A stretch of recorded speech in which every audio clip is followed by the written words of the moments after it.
Welcome back into the Dead Arm Sports Podcast. Happy Friday, Joe and Josh. Es Back Viernes. in Es Viernes, indeed. We are back, round out your work week here. Going to have a fun episode for you. Going to finish up our team needs for the upcoming NFL draft, NFC edition today. And then we're going to recap the first week of Major League Baseball, some of our key takeaways. But first, Joe, you know what time it is? Question of the day. So this is more for our Badger friends out there. Wisconsin Badgers missed the NCAA tournament that wrapped up this last Monday night. And Greg Gard, head coach, only the second time he's missed the NCAA tournament in his tenure, not counting, of course, the COVID canceled tournament in 2020. But that would be a cheap third time taking it. Exactly. But I mean, we've seen him. He took over, obviously, for long-tenured Bo Ryan, one of the most successful Badger coaches in the team's history. But is Greg Gard, should he be on his way out the door? I mean, we have Tyler Wall coming back this next year. The team looked okay, just very inconsistent this year. But is it time for a facelift of this franchise? What are your thoughts with Greg Gard? Yeah, I mean, I think this program we've been kind of teetering on the edge, on the brink of mediocrity for a couple years now. Yes, we did have a really nice regular season last year. Johnny Davis came out of absolutely nowhere to kind of help, I guess, quote unquote, resurrect this team. And we had, again, really nice regular season, but a tournament failure, and which that seems to kind of be the theme of the Greg Gard era. And honestly, a lot of the Bo Ryan era, outside of those 2 seasons when we had Frank the Tank and that Sam Decker out there, Gosser, Bronson Koenig, that's Nigel Hayes. Nigel, yes, sir. But yeah, I think that it's kind of time to explore new options. We've already seen with this new athletic director that was hired in to take over for Barry Alvarez. He has been unafraid to make moves. Football program. Sorry, Paul Christ. We love the time that you've given us over the last decade or however long it was, but I didn't hire you, and I'm ready to take this program to the next level. In comes Luke Fickell. Immediately, this Badger football program has 3 quarterbacks that transfer in, a star wide receiver to transfer in CJ Williams. And these quarterbacks that we're bringing in, it's one transfer that's going to be likely a 1-year player in Tanner Mordecai. And then a couple of youngsters, one from Mississippi State and one from Oklahoma, that I believe are going into their sophomore years, both 4-star recruits. That's some of the stuff that and then, like I mentioned, CJ Williams, bringing in an offensive coordinator in Phil Luongo to bring in the spread offense. It's like, I haven't been this excited for a Badger football team in so long. And it's because this AD isn't afraid to make moves. Bringing in a star like Luke Fickell, that same AD also just canned the long tenured coach of the men's hockey team. So this guy's clearly Tony Granato. That's Tony Maloney. That's such a great like Italian mob name, Granato. So like this AD isn't afraid to make changes, and we've seen an immediate impact. That getting rid of the old regime and Paul Christ and, hey, let's just run a power offense and rely on defense and, recruit mostly within the state or locally, get a couple guys out of Jersey, get a couple guys out of Florida. Maybe one guy from Texas comes in that kind of fits our scheme or whatever. Like, no, those days are done. Luke Fickell's now recruiting the whole nation and, both in the transfer portal and bringing in incoming high schoolers. So it's not just, hey, who fits our system anymore. It's who's the best player, who are the best players. Let's get the best players. And then we can figure it out from there. The Badger basketball team, it's been who fits our system. We need the right guy. We need intelligent players. We need guys that can hit free throws and not, it doesn't really, if you're super athletic, you probably won't fit our scheme. So we probably won't recruit you. I think that mentality has to go.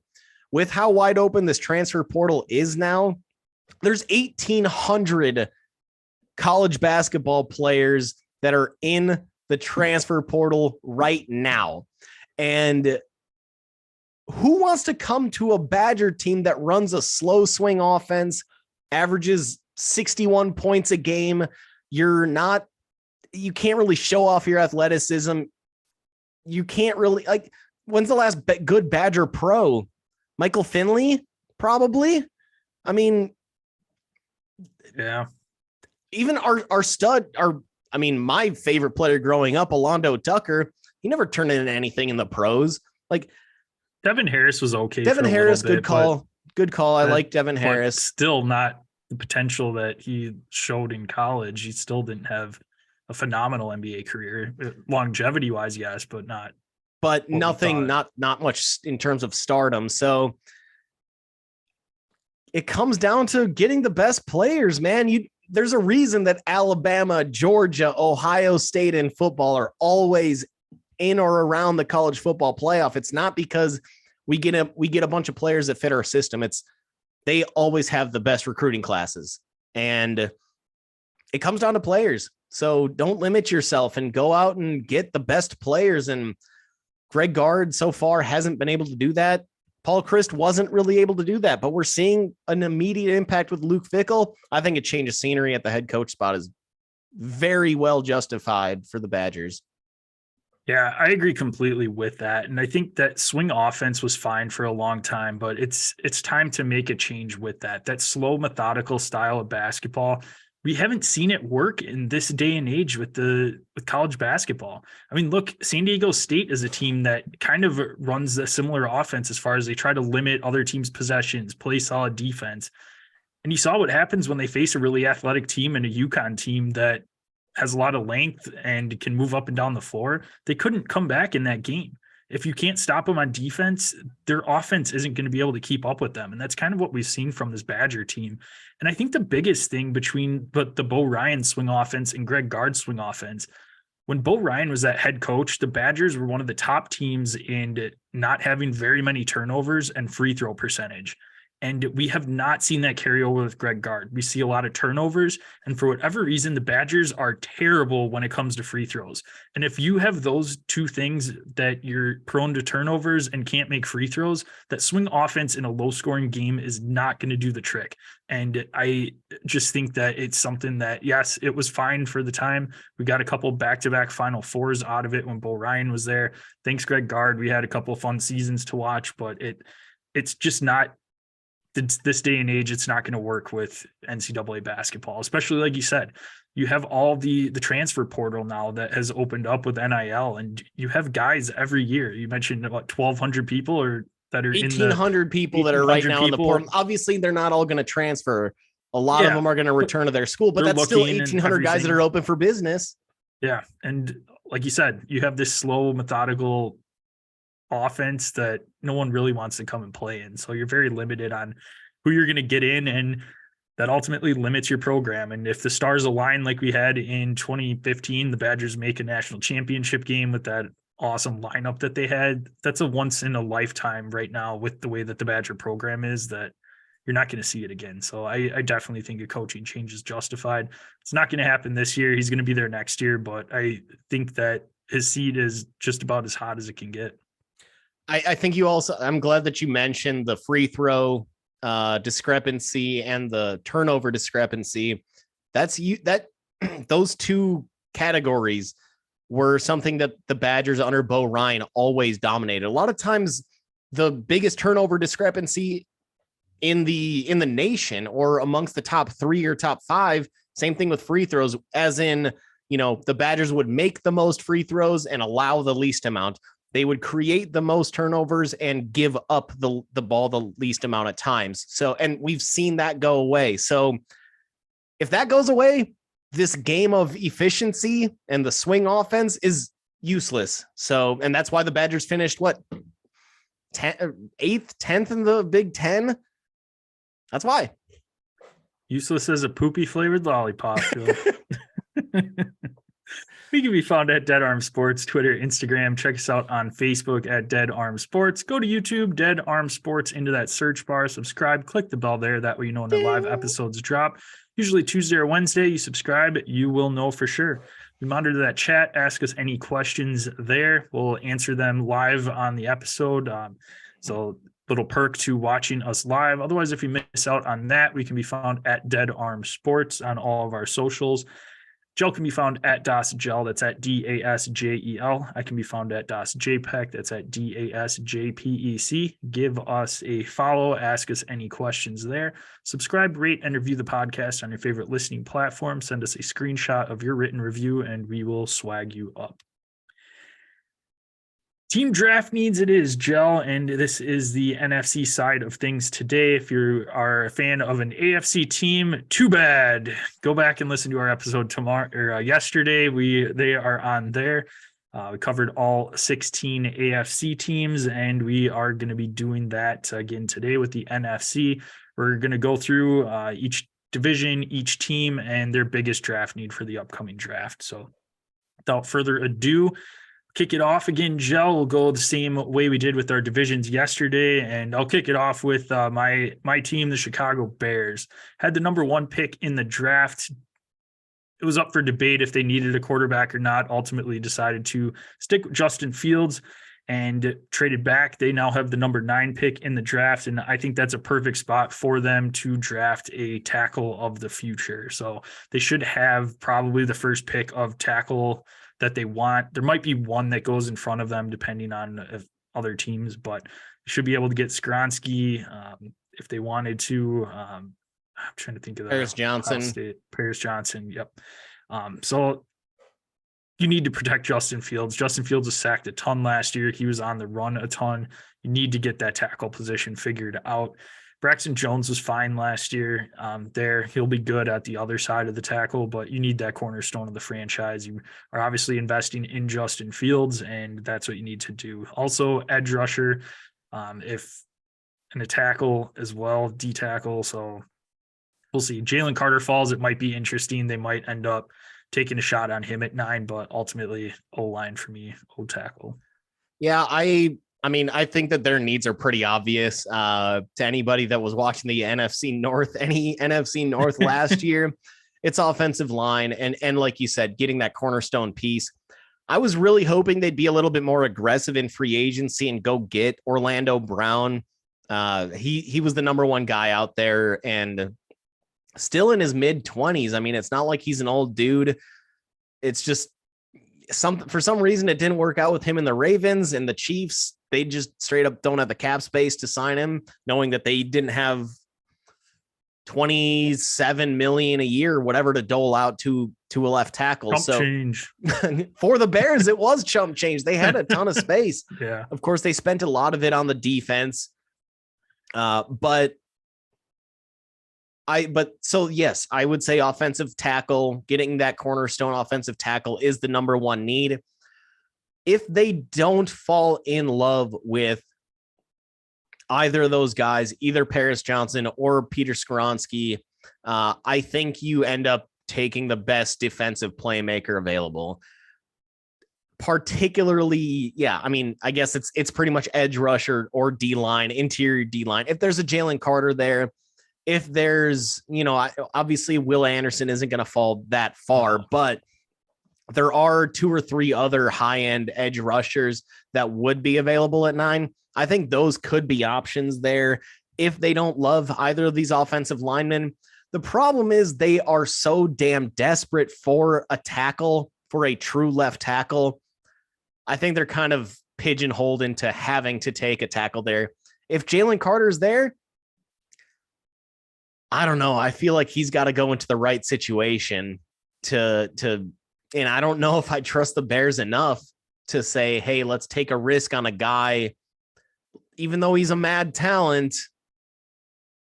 Do we risk taking a guy like Jalen Carter with, still a really young head coach? It's still a brand new regime down there. It's not an established it's not like if Seattle were to take Jalen Carter, where you've got Pete Carroll, you've got an established culture, you've got established management, where I feel where that'd be Jalen Carter would be much less of a risk. I think it's just a huge risk for the Bears to go in on a guy like Jalen Carter. So I say it's either edge rush or get one of those top 2 offensive tackles. Moving on to the Packers. They sit there right now. Again, I'm not assuming that Aaron Rodgers is going for that number 13 overall pick, but they do still have the number 15 overall. And I think you either go tight end or wide receiver here. They lost Robert Tonyan to Chicago, ironically, and their defense played pretty well last year. So I don't think they have any immediate defensive needs. I just think you need to continue to add to that offensive weaponry. They don't really have a starting tight end right now. Michael Mayer out of Notre Dame, I'm seeing on a lot of mock drafts, could go there. I think that's a perfect fit. If somebody comes in and scoops him up, or if they don't fall in love with him, which I don't know how you couldn't, he seems like he'd be a perfect fit for that offense. Then maybe you go wide receiver, grab a Smith and Jigba, grab a Quentin Johnson, a true number 1 to go, then you can move Christian Watson you can have Christian Watson as the 1 or the 2, and then you can move Romeo Doubs down to the 3. I think that'd end up being a more natural fit for those players' skill sets. But I think you need to add offensive weaponry, especially with an incoming first-year starter in Jordan Love. How funny would it be if the Packers did get the Jets' first-round pick this year and used it for a wide receiver after Rodgers had been that would be the greatest thing ever. Fuck you. No, tight end is where I'm leaning to. Like you mentioned, Robert Tonyan is heading down to the Bears, and that's been a cornerstone with that franchise, with the Brett Favre days, with Mark Tremura and Bubba Aaron Rodgers days. Yeah, Bubba Franks. Rodgers. I mean, that's been bread and butter with that Packers offense, and they need that playmaker. Michael Mayer would be a perfect fit for them. Give a nice safety blanket for Jordan Love in his first full year starting. Otherwise, wide receiver would be nice as well. But ultimately, I think tight end, and I think you can get the number 1 tight end on most people's board in Michael Mayer. So that would be pretty solid for them. What do you think if Michael Mayer ends up going earlier? Do you take the number 2 tight end that early? I don't think so, because I don't think Kincaid, I think, is a late first, early second's kind of where I'm comfortable with him. Otherwise, I've seen some mocks to late second round for the Packers. Luke Musgrove out of Oregon State, which that wouldn't be bad either. So be pretty solid fit. Moving over to Minnesota. This is a team that is in win now mode. So there's a lot of positions that I think that they could end up trying to do. I mean, quarterback, you don't know what the status of Kirk Cousins, but ultimately I think it's the secondary, and I think the cornerback position. Defense struggled a lot last year. I mean, look, the Giants came in and beat them with Daniel Jones. So I think getting a solid stud cornerback would do wonders for that defense. Just some pass rush too. So I think just kind of best overall on the defensive sides where I lean with Minnesota. I wrote down team needs of, I guess, wide receiver too. Let me quote myself here. Everything. They are so old everywhere. I mean, I guess outside of wide receiver, but they just lost Adam Thielen. Now you're going in with KJ Osborne as your number 2. Yeah, he's had some games where he's flashed a little bit, but that's not necessarily reliable. Their running back position, Dalvin Cook, he's getting really up there for a running back. A lot of tread on those tires. Yeah. Kirk Cousins, 1 year left on his deal. I guess tight end probably isn't much of a need, given that you've got Hawk there, but they just need to get younger everywhere. And I think for them, it is best player available. I mean, Harrison Smith, what is he, like 35? And he's still starting there at tight or at safety. Like, I think I just think they go best player available in every round. They got to get younger everywhere. I don't see any specific needs for, immediate impact players just because they do have a ton of vets, but they got to get younger everywhere. And I'll finish off with the Lions. A lot of sneaky potential division winners next year.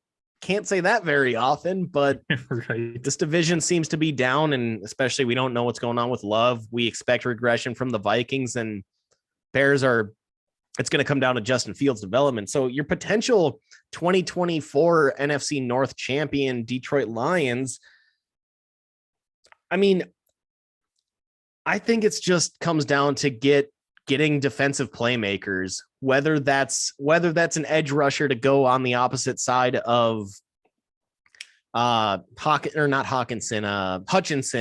Aiden Hutchinson.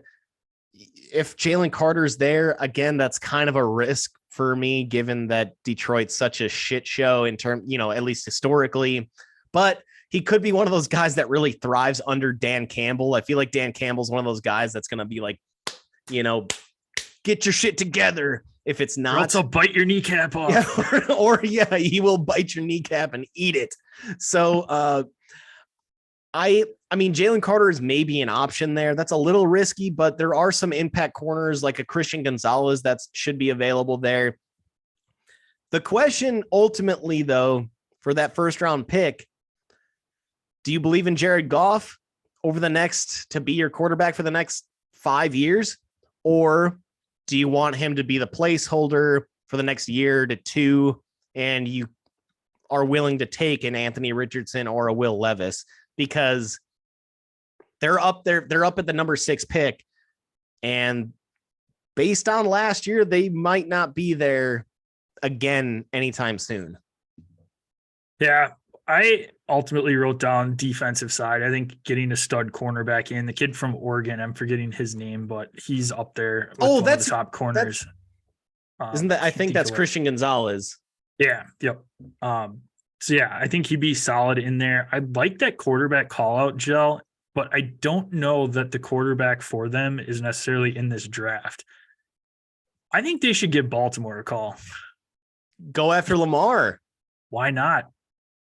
No. Continue. I mean, that he would be an absolute perfect fit in that offense, playing in a dome, has some nice playmakers on the outside. Jamison Williams should be fully healthy. Obviously got Amon-Ra St. Brown as well. Marvin Jones coming back for an encore. But I think that he'd be a perfect fit.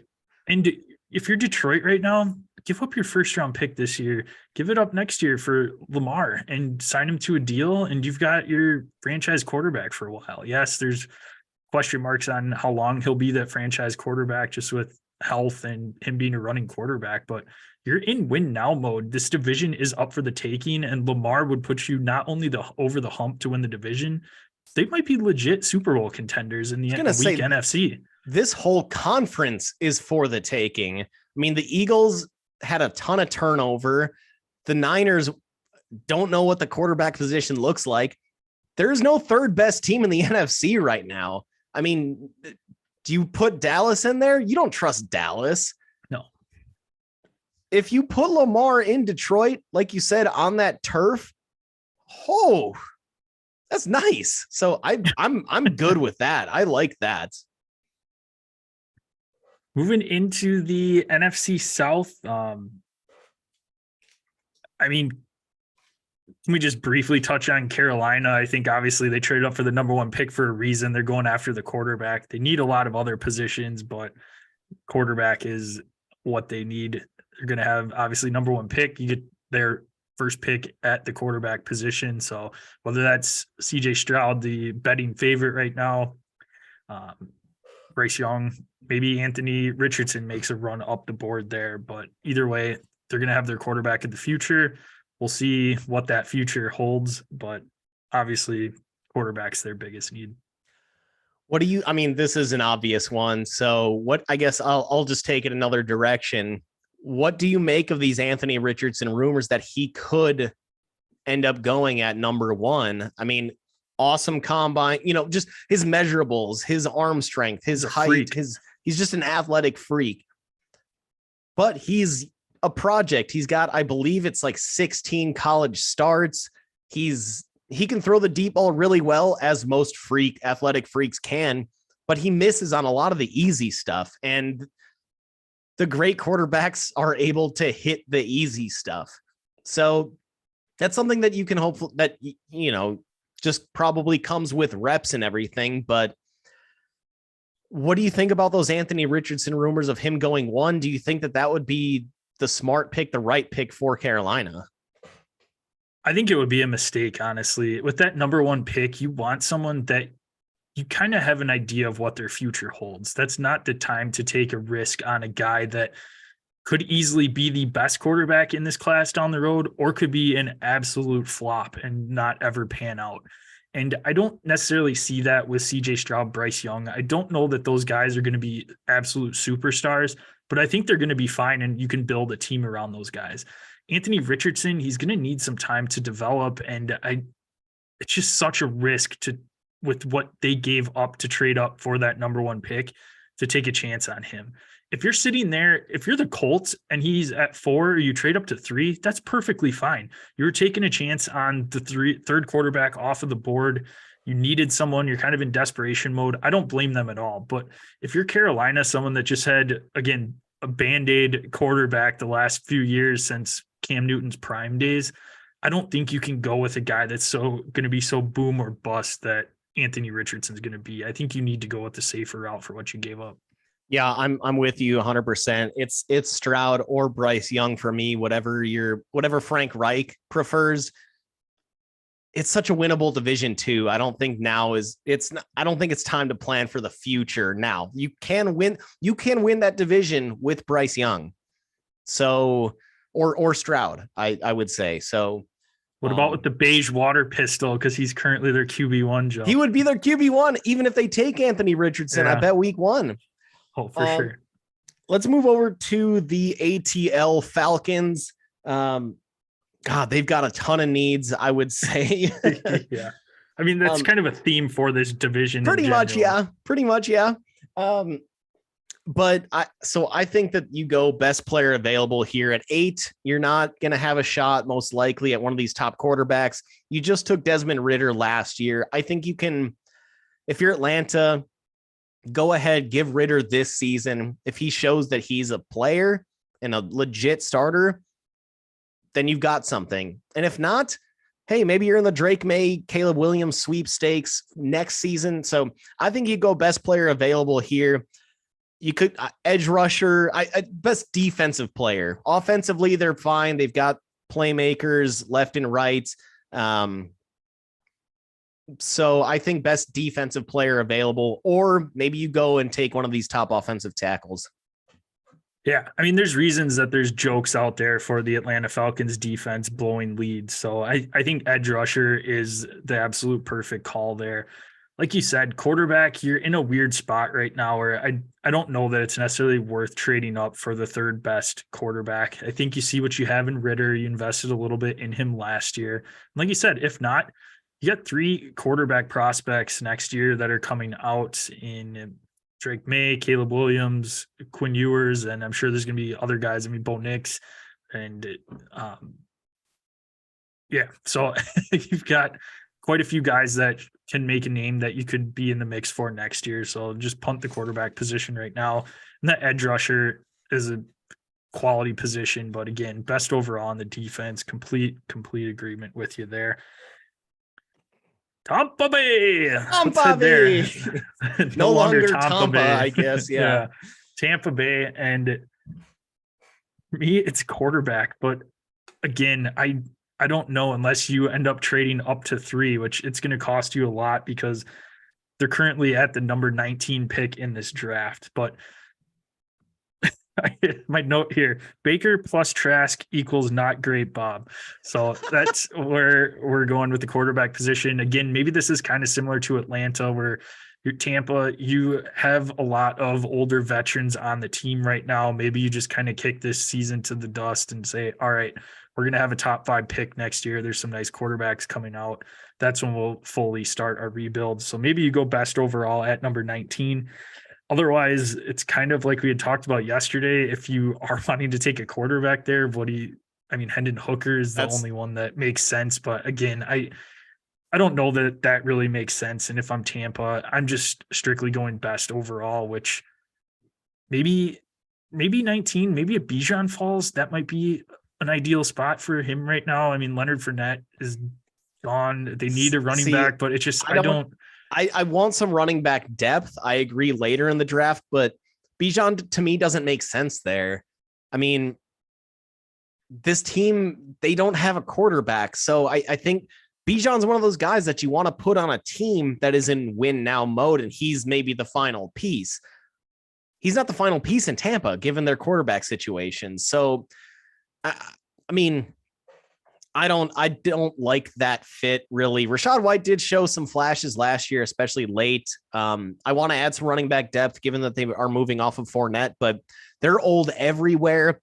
I think honestly, what might be their best move here is trading down, getting additional picks, and because they need to really rebuild that whole roster, given the age of it. Kind of surprised they haven't shipped out Godwin or Mike Evans too. Just kind of going. And that could happen. I think that would be totally understandable if they do that. You could get some. I think you could get some really nice capital back for a Mike Evans type of player who. He puts up numbers. I mean, he's not as spectacular as he was when he was younger, but this guy still puts up numbers, and you could get some nice capital back for him. And Godwin's a little bit younger than Evans, so you could get something back from them. That would not shock me one bit. I did also write down Hendon Hooker at 19 with a question mark, but I mean, is he going to change your franchise? He did change Tennessee from a team that had been a garbage college football team and consistently below expectations to, as high as the number 1 overall team in the nation. So he's a good impact player, but I don't know. I just think it's time to rebuild this whole roster. And on to the Saints. Again, another kind of older roster that I think needs to get younger. I think they need some more impact defensive players, though. They just moved off of Marcus Davenport. He signed with the Vikings. They don't really have much of a pass rush anymore. And I think that's where I would go is try to get an edge rusher. However, they don't have a first round pick. And that could be, you're not going to be able to get a super awesome impact guy here. So they would have had the number 10 overall pick, but the Eagles took that with one of the trades that was made last offseason. So I think that it's, again, you can't really trade down from the second round. I think you got to get a starter there, but just take best overall and try to rebuild, get this team a little bit younger. Derek Carr's there now, so you're not desperate for a quarterback, at least for the next 2 to 3 years, most likely. But I say just take best player available and try to get young. Yeah, nope, I'm on the same page here. But what they lost in free agency on defense, I have edge rusher down. They need to get a good pass rush going there. Yeah, that's pretty much it. They're one of those franchises that they keep kicking the can down the road, and they did it again with Derek Carr this season. I'd be so upset if I was a Saints fan. They could have had a very good chance at that number 1 overall pick next offseason. But then they go and they're like, we'd rather just be, 8 and 9 with Derek Carr, and you're stuck, can't build a squad up that way. Yep. Moving over to the NFC West, we'll kick it off with the Arizona Cardinals. And I think that's also edge rusher. I think that's ultimately where they go if they stick in that 3 spot. Will Anderson seems like a lock for that number 3 pick. And JJ Watt just retired. He, has been banged up towards the end of his career, but he's still pretty solid for them last year. So that's a pretty big loss. They need a ton. This is a team that, again, like the Saints, Kyler really fucked them over with that contract, and they're looking to ship over D-Hop. I mean, they're in full on rebuild mode. This is a team that is going to be in contention for that first overall pick going into the next season's draft. A year from now, when we're doing this show, we might be discussing, do we move Kyler Murray and just take someone else and do what they did when they drafted what's his Rosen, name? the golden Josh boy. Rosen. Yes. Every time I get back up to Wisconsin, I know I know that commercial's playing every time I get back up. But yeah, I ultimately best overall, but it's going to be Will Anderson if they stay with 3. Yeah, I've got edge. I mean, Will Anderson, if they end up sticking with that number 3 pick, is the obvious choice there. I think you said it pretty much perfectly. Like they're needy pretty much everywhere. I'd go, if they do stick with that number 3 pick, it's Will Anderson. If they move down, don't be afraid of taking an offensive lineman or just, again, best defensive playmaker available. I really think that that's what they need more than the offensive line. And then later in this draft, grab yourself a running back. James Conner's not going to be there forever. They're giving him the ball a ton, and he also took on a nice amount of wear and tear in Pittsburgh. So I think you eventually need a replacement running back for James Conner. I think that'd be a great position for them to take maybe on, maybe day 2, day 3. But ultimately, defensive playmaker, that's what you need at that number one pick. I'm going to move over to the Niners. Let's go with the Niners. They really aren't needy, and they don't have a first round pick. So with that first second round pick that they have, do they even have a second? They gave up. I know they've got a ton of thirds because they got like 4 compensatory thirds, but I believe they gave up their second in the Christian McCaffrey trade. Yeah, and that is now with the Bears. So that pick is with Chicago's now. So they don't. So unless they have a second back from like that, unless they got something for within that Trey Lance trade or something, and I doubt it. Somebody shipped, Miami shipped back a second for this year's draft or something. But I don't think they even have a second. So third round down, obviously you're looking at maybe an impact, maybe not an impact linebacker, but kind of like a depth linebacker. You're just looking at depth right now at this point, and they could use additional running backs always. Kyle Shanahan, for some reason, his backs always get injured. You could have 4 running backs on that squad on opening day, and they may all be hurt at some point through the season. So can't have, for that Shanahan offense, can't have enough running back depth. Grab another edge rusher. Joey Bosa's had an injury major injury in the past with his torn ACL. Grab an edge rusher to help in case, Nick Bosa, right? What did I say? Joey. Nick. Yeah. Nick. Okay. Nick Bosa. I think Joey Bosa's had a torn ACL too. So something's going on in the water. Bosa water. And the question though is, do they stick with their current quarterback situation, or do they make a move? We've heard rumors, Aaron Rodgers rumors over this last day or two. I don't know what kind of capital they even have. You'd have to give up the rest of your draft probably to go get Rodgers to match whatever the Jets would give up. But do you just stick with your current squad of Brock Purdy, who's hurt, Trey Lance, who's hurt, and Sam Darnold may get your week 1 start? I think you do. I think there's enough talent there that one of those guys is going to rise to the top. And we've seen Aaron Rodgers in the past hold significant grudges. And I really wonder what the truth is to that rumor, because San Francisco passed on him for Alex Smith. And Rodgers has let that be known over the years that he was not the first quarterback taken, that he was passed over by the team he grew up cheering for. So, and that had the number 1 pick in his draft.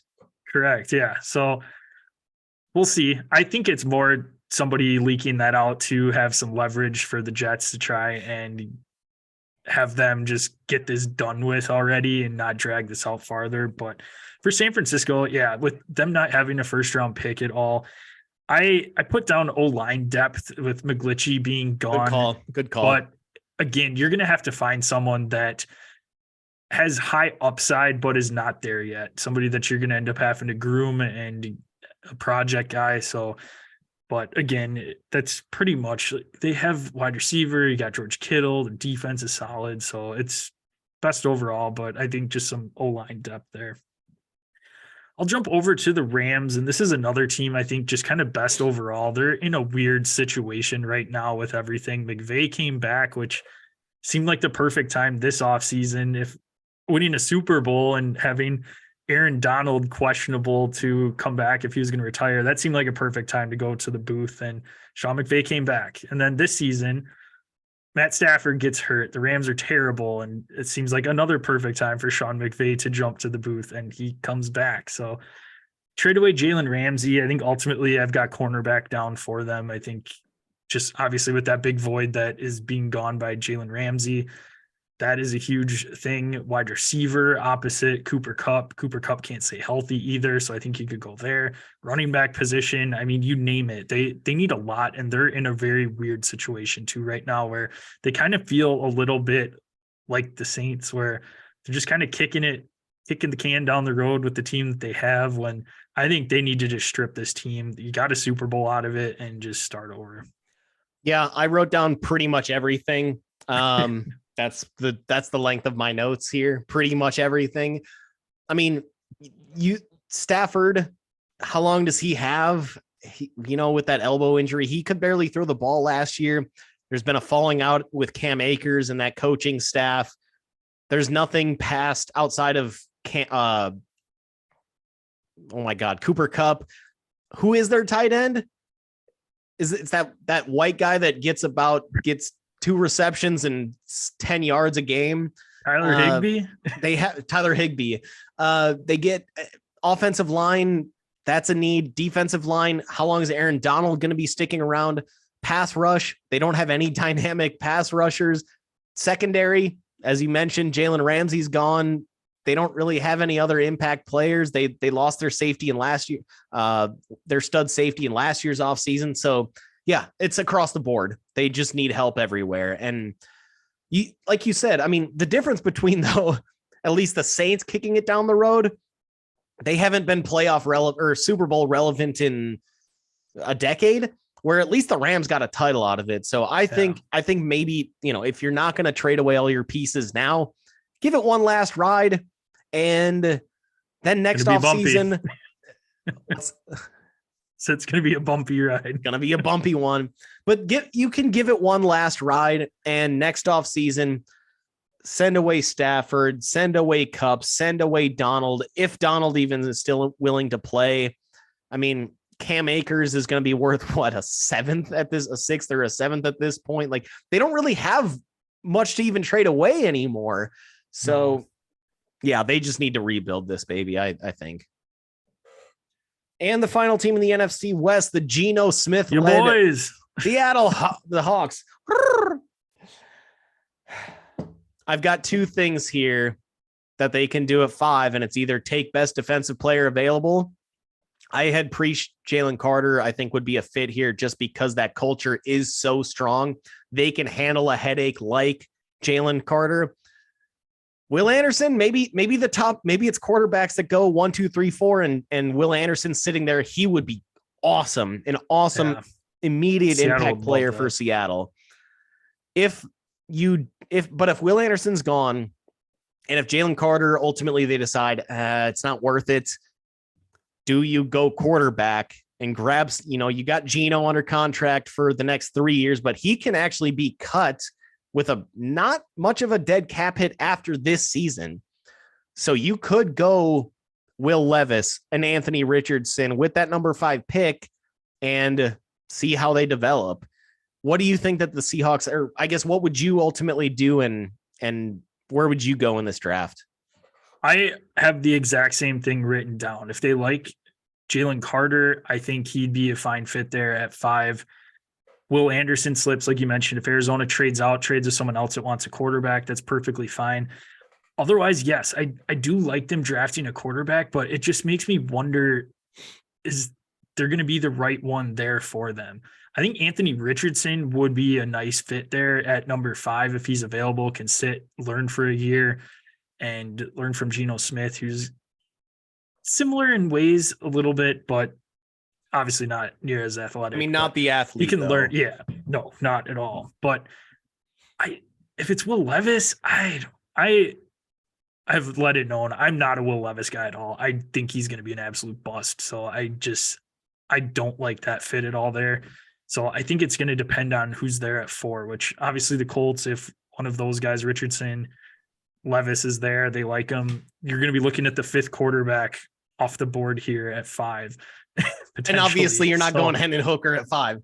No. Something that I noticed, or that I've heard talked about, is Will Levis posting these pictures of, him being absolutely jacked, like, IG mirror pics of him, ripped back, biceps, tries on point, like delts look awesome. And it's like, okay, all that's great if you're a bodybuilder, but name the superstar, just extremely ripped quarterback. I guess Cam Newton back when he was in his prime, but you're ultimately like your Hall of Fame level quarterbacks, a Tom Brady and Aaron Rodgers, at least as of late. Patrick Mahomes, he's not a bodybuilder. He's a good athlete, but he's not, somebody that's like what makes those guys awesome is their ability to, throw from multiple arm angles, like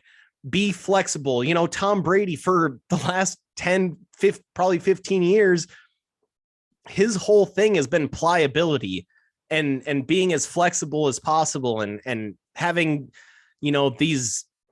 the ability for all these fibers, muscle fibers to connect and work with each other as well as possible. If you're just this fucking bodybuilder type of, you can come off it, you can be kind of stiff. You're not going to be able to throw from a ton of different arm angles. Sure, maybe you can throw the ball 85 yards. How often do you have to do that? Hopefully never. So, right. I mean, I think that's kind of a turnoff, is him being as ripped and as built as he is, because that doesn't matter. Yeah, maybe an owner looks at that like a Mark Davis and is like, obviously Mark Davis loves taking the most athletic players every year. We've seen that from, he just loves his speed guys or his athletic freaks. So maybe the Raiders end up falling in love with him, but only because of Mark Davis. But does that translate to NFL success? Not historically. Yeah. Moving into our last division, the NFC East, I'm going to kick it off with an obvious one here, and that is the New York Football Giants. That is wide receiver. I mean, you invested the money in Daniel Jones. Get him somebody to throw the fucking football to. I mean, it's so bad. And yeah, they need a number 1 wide receiver. They need a number 2 wide receiver. They just need some passing options to help him out. Again, I don't necessarily agree with the money that they gave him. It's fine. I don't know what really other options they would have had going into this season, but get him somebody to throw the ball to, and you've invested that much money. Hey, they signed Jamison Crowder, okay? Put some respect on his name. Oh, baby. No, now... I repeat, they still need a number 1 and 2 wide receiver. They have 6 number 3 and 4s. Isaiah Hodgins, Paris Campbell, Darius Slayton, Wan'Dale Robinson, Sterling Shepard, Jamison Crowder. Those guys are 3 and 4 level wide receivers. None of those guys should be starting. I want to put quarterback on this list. It should be on this list. They should be looking to replace Daniel Jones, but obviously that's not the case. So yeah, I mean, this was one of the more obvious ones. Wide receiver has to go in the first, possibly a wide receiver again in the second, depending on who falls to him. Just don't blow your wad on Kadarius Toney again. Somebody that should have been, Kadarius Toney, nobody was thinking, hey, this guy's a first round pick. And they took him at 20. I mean, there was no reason to do that. Nobody says Kadarius Toney does not have the build of a number 1 wide receiver unless they were thinking he was going to be Tyreek Hill 2.0 or something. But again, Tyreek Hill is a complete outlier. In the first round, you got to be taking mostly prototypes in terms of build, in terms of size, and in terms of ability. That was such a mistake at Kadarius Toney. There were other wide receivers on the board, and now they're paying for that down the road. I think it's absolutely wide receiver here in the first, again, possibly the second. And then beyond that, running back depth. They don't have, behind Saquon, it's Matt Breida. He's still in the league. Exactly. That's my point. So you go get yourself a running back in the later rounds. But I think round 1, wide receiver. Round 2, wide receiver. Round 3, wide receiver, possibly.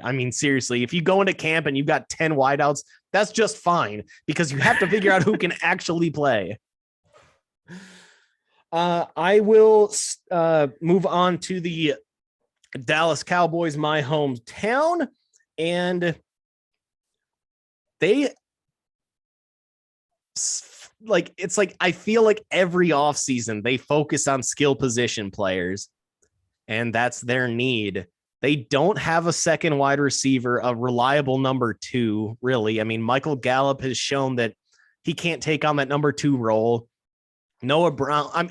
Okay, they did get Brandon Cooks. I forgot about that. But so maybe cross off wide receiver here. Although if Quentin Johnson is there, you move Cooks down to the 3 spot and you have got a Quentin Johnson, CeeDee Lamb 1-2. That's pretty elite. They've also got a need at running back. I don't think Tony Pollard is, they did put a $10.9 million franchise tag on Tony Pollard, but they didn't give him a long-term deal. They only gave him the tag. Why not go Bijan Robinson if he's there at 26? Stay in, get the in-state running back. And, Jerry Jones, he loves the marketing piece of this, and he'd be able to sell a ton of Bijan Robinson jerseys. So if Bijan falls to 26, I think that's where he ends up. Yeah, Bijan Mustard's still there at 26. I think you can lock it into the Cowboys. I don't know if he's going to be there. I think he ends up going earlier than people think in this one. I have down cornerback, somebody opposite Diggs. I think that would do a lot for them with that defense. The defense is already an up and coming one of the better ones in the league. And you add another shutdown corner on the other side of Diggs, that'd be pretty solid for them. Tight end as well. We obviously know Jake Ferguson. He's there. I think he's going to be good, but I don't know what necessarily the Cowboys Schultz think. Was extremely productive, and for them to let him walk, that was surprising. That's a big miss. Really, yeah, and he signed like a very small deal with Houston too. So I don't know what ended up happening there, and maybe they did think that they had something in Jake Ferguson, and that's why they're like, we're just going to let you walk and it's Fergie's time. But if they think Ferguson is Dalton Schultz's equal, then obviously you just move on and the young guy, move Ferguson into that number 1 role. And he was a beast at Wisconsin. He was their number 1 receiver 3 of the 4 years that he was there.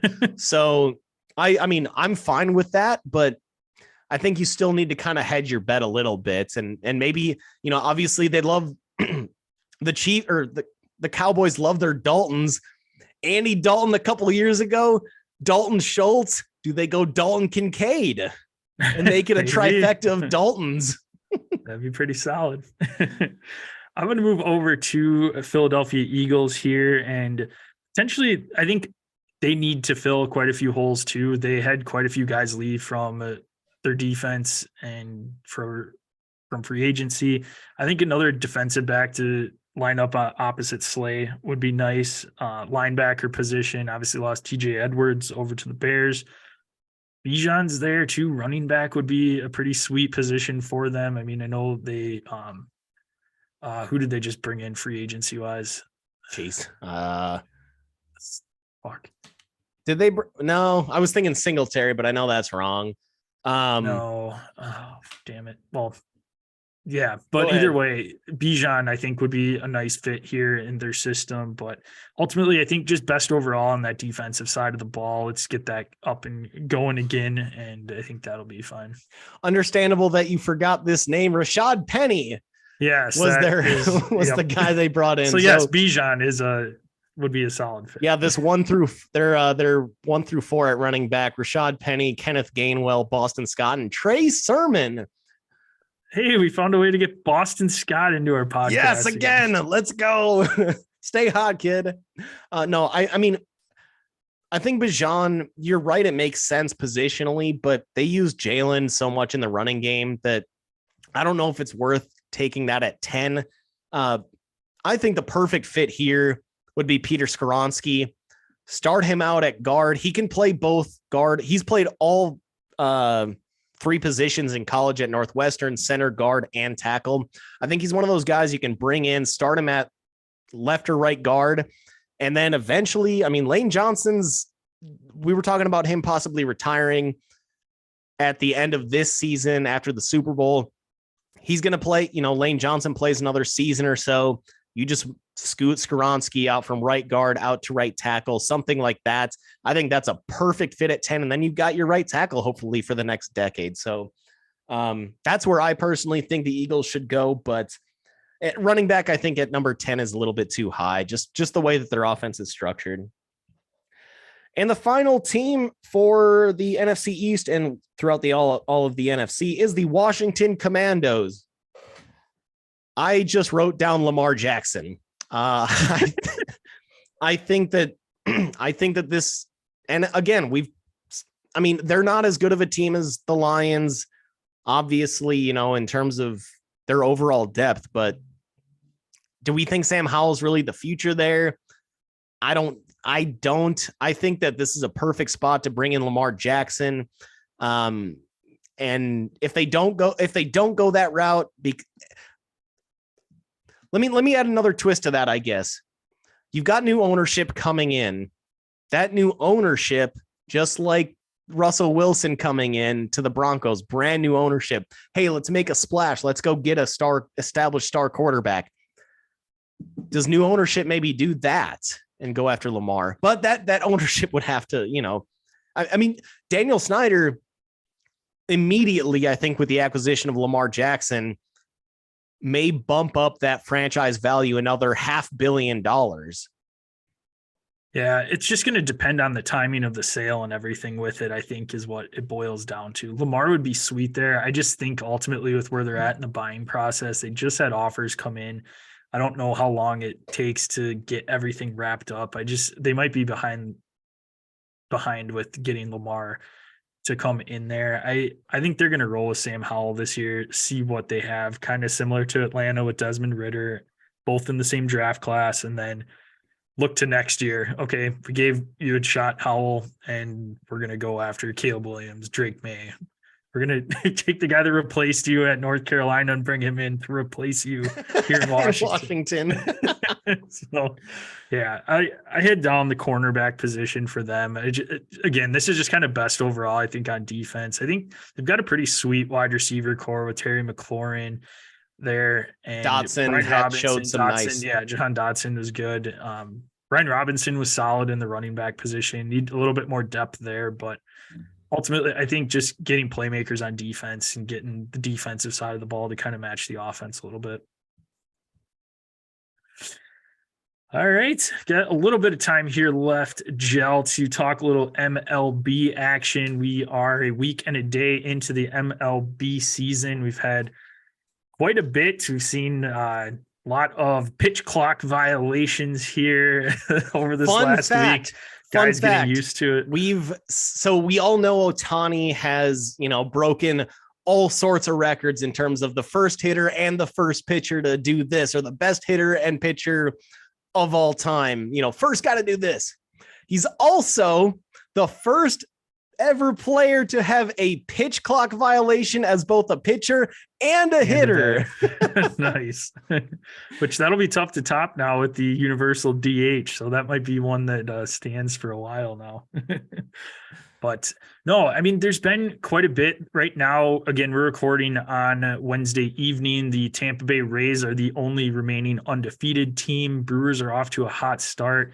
We've had games that are under 3 hours. I was texting you the other day. One of my biggest takeaways and things that I'm enjoying, there's a 7-6 Cubs game. They lost against the Reds. There was 22 total hits in the game, and it wrapped up in 2 hours and 35 minutes. I mean, that's unheard of. Last year, that's approaching 4 hours easy with that many runs, that many hits. But it's just been unbelievable to sit and watch games. I like sitting down in the evening just to kind of unwind, throw on some of those West Coast games and watching some of the Mariners. And I mean, the game starts at 8:40, 9 o'clock, and it's done by 11:30. Like it's insane the amount of time that has been cut off just from the pitch clock. And I don't know. I guess my other question with it too, I'll kick it over what you think on the pitch clock. I think we're on the same page, but is this also affecting the pitchers? Because I feel like we're seeing a lot more runs scored for whatever reason. I don't know if that's a direct correlation or not, but it seems like the pitchers are almost like a little bit rushed too. Statistically, that's not true so far. Okay. ERAs are pretty much the same as years past. At least, again, we're only through the first, like you mentioned, week and a day, but statistically, ERAs are on the same level as previous years. So I don't think that that's as much of a factor as it kind of seems like it can be. But we'll have to see, I guess, at the end of the year, how things shake out. Obviously, it's a 162 game season. So you wonder later on in the season, hey, does all these quicker pitches, does that end up hurting some of these pitchers' arms? That's just something we'll have to see play out. But what I do like about that is maybe we won't see Hunter Green throwing 104 miles an hour, 500 times this year or whatever, because, hey, I can't go max effort every 15 seconds, every 20 seconds or whatever. So, and I think ultimately that's a good thing. You get to see more. I mean, the whole idea of all these changes is more action, more base runners. And I don't know why there's so much bitching about baseball and making changes. We've seen this in the NBA where they eliminated the hand check so that there would be a higher pace of play and more scoring, easier baskets to be made. In the NFL, it's like every single year how can we ramp up offense? Okay. Let's protect the quarterback as much as possible. Let's make defensive pass interference as easy to happen as possible. Like defensive holding, I feel like is called on like a record rate now because more offense, more scoring, more pace, and baseball's just doing the same thing. The problem is it took them they're a decade late on it.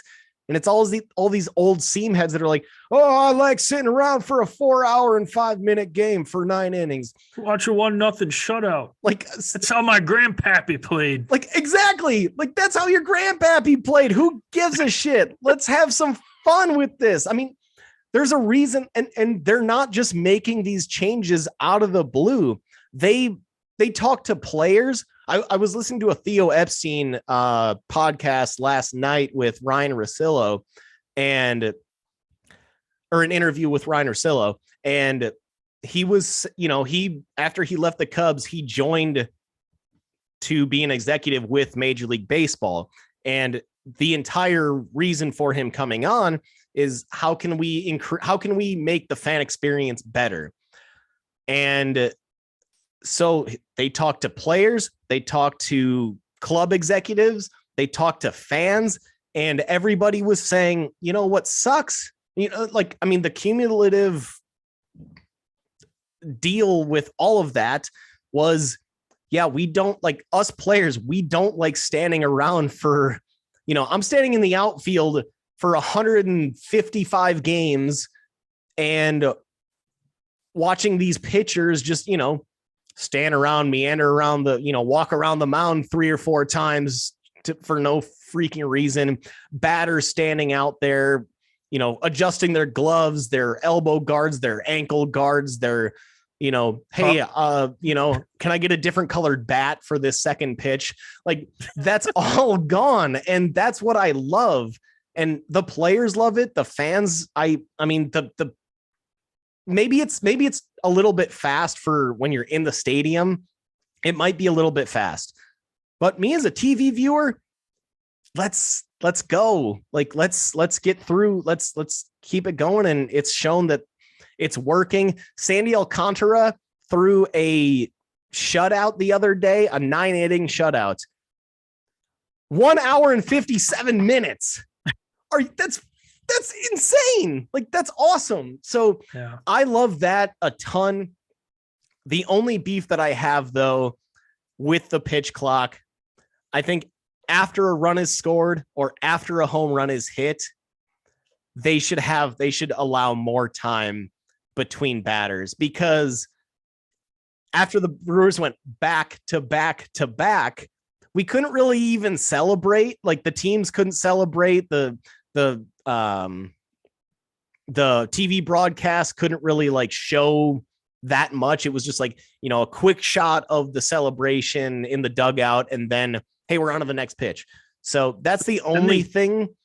They came back though, Gel, and you couldn't even see the field because there was so much smoke. Because they went back. Because they won't open the roof. Because the roof was closed, and they shot off 3 fireworks shows in within like a minute. It was amazing. It was so funny. That's my only beef, but overall, I'm absolutely loving these rule changes. We're seeing action on the bases. It's going exactly how both you and I thought it would go, and I think we're both extremely happy with the product. I'll give you time, Gel. Quick gelling for 1 minute. Give me one team that you've been impressed with or have not been impressed with so far in the season. Shocker, the Milwaukee Brewers, currently 5-1 after losing opening day to the Cubbies. Marcus Stroman going off.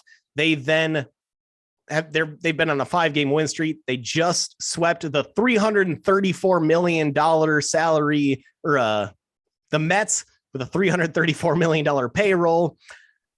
What I'm most impressed with, though, are these young players. Right now, Bryce Terang, 23-year-old player. He had been one of the top prospects in the Brewers organization for a few years now. He's hitting .500. He just hit his first career home run, which was a grand slam.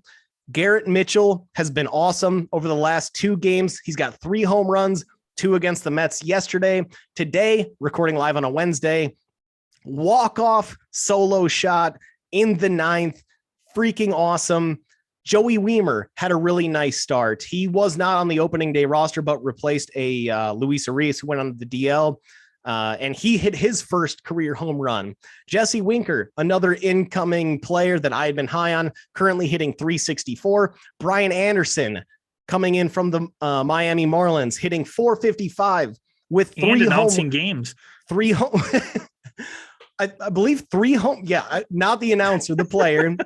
He had 6 RBI Tuesday night. He's got 3 jacks on the season. He made a diving defensive play. All these acquisitions that the Brewers have made have been just absolutely money. Pitching wise, my only concern has been, the relievers have been great. Most of the starters have been awesome so far. We need Corbin Burnes to turn it around, though. He had a brutal opening day against the Cubs, and Wednesday against the Mets, let up 6 earned runs. So if he can turn it around, I see, I'm just loving these new acquisitions. Christian Yelich, you're an afterthought at this point. It's all these new acquisitions that are making such an awesome impact right away. I'm going to just shout out the Texas Rangers quick. They slowed down a little bit this last week against Baltimore, have back-to-back wins in that series, but swept the Phillies to open up the season, put up 11 runs in opening day, 16 runs the next game, and then 2 the following ones. But Bat's just on fire. That Phillies team is one that a lot of people are talking potential playoffs. I know both of us were a little bit down on them this year, but Rangers started off hot. Again, cooling off a little bit with Baltimore, but Baltimore have a young team that's scrappy, so they're a fun team to watch too. But to give a little shout out to the Rangers there. Your Rangers. Sweet. We can be found at Dead Arm Sports, Twitter, Instagram. Check us out on Facebook at Dead Arm Sports. Go to YouTube, type in Dead Arm Sports into that search bar. Click that black and yellow label or logo. If you are on YouTube, you can see that behind Gel's right shoulder. Click on that, subscribe, click the bell. That way you know when our live episodes drop. We monitor that chat. You can ask us any questions there. Otherwise, hit us up on our socials at Dead Arm Sports, at DosGel, at DosJPEC. Ask us any questions, comments. If you have any segment ideas, we are more than happy to give them a shot, give them a look, and we'll hit you back. Or else, if we like your question, we will answer it on our next podcast. Subscribe, rate, and review the podcast on your favorite listening platform. Send us a screenshot of your written review, and we will swag you up. What are those platforms, Joe? Find us on Apple Podcasts, Spotify, iHeartRadio, and Google Pods. Make sure to subscribe, rate, and review to whatever your chosen listening platform is. Also, find us on YouTube, search Dead Arm Sports. Hit subscribe there. Hit that bell so you get notifications every time that we go live, every time any new content is out. Again, we're all ears on any suggestions, anything that you guys want us to talk about. We're ultimately doing this for you. So, yeah, we want to know what you want to hear. That'll wrap up this episode. A fun opening week in the books. Have the Masters this weekend. Cut day is today. We'll see who survives and makes it into the weekend. Hopefully all 5 of the golfers I picked yesterday, but we will find out and be back to recap that for you early next week. Again, subscribe to the podcast on YouTube and you'll know when our live episode drops. You can hit us up with any instant reactions, any questions that you have.